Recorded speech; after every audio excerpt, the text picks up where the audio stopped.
Hello friend, আমি ইন্দ্রাণী দত্ত। আমি অনেক দিন পরেই ভিডিও দিচ্ছি, কারণটা তোমাদের নিশ্চয়ই জানা। আমাদের বাড়িঘর হচ্ছে, বাড়িঘর একেবারে একদম যাচ্ছে তাই অবস্থা হয়ে রয়েছে, এর জন্য ভিডিও আমি দিতেই পারছি না। তবুও কষ্ট করে একদিন একটু ডেঙ্গুর ভিডিও একটা দিয়েছি। তারপরে আমরা সব হসপিটাল বাড়ি করছি। বাড়ির অনেকেই অসুস্থ ছিল, এখন যাই হোক গোপালের আশীর্বাদে সুস্থ আছে।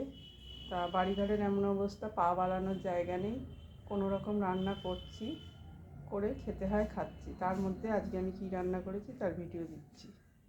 দেখো, এটা হচ্ছে সর্ষের শাক, আর এটা হচ্ছে মাছের ডিম দিয়ে আলু দিয়ে বড়া করে তরকারি, আর এটা হচ্ছে চিংড়ি মাছ ফুলকপি আলু দিয়ে ঝোল, আর এটা হচ্ছে জিরা রাইস, জিরা কাঠির যে চাল সেই চাল। এই আজকে আমি রান্না করেছি। এই ভিডিও তোমাদের দিলাম। যদি আমার ভিডিওটা ভালো লাগে তাহলে অবশ্য করে একটা লাইক দেবে, কমেন্ট দেবে আর শেয়ার করবে।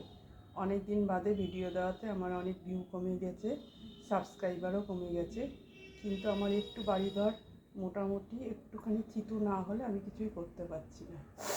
তার মধ্যে এই দেখো, বাড়িতে প্রায় সবাই অসুস্থ, আমারও ঠান্ডা লেগেছে। যাই হোক, এই বলে আজকে আমি ভিডিওটা শেষ করলাম। ভালো লাগলে তোমরা অবশ্য করে একটা লাইক, কমেন্ট আর শেয়ার করবে। ধন্যবাদ।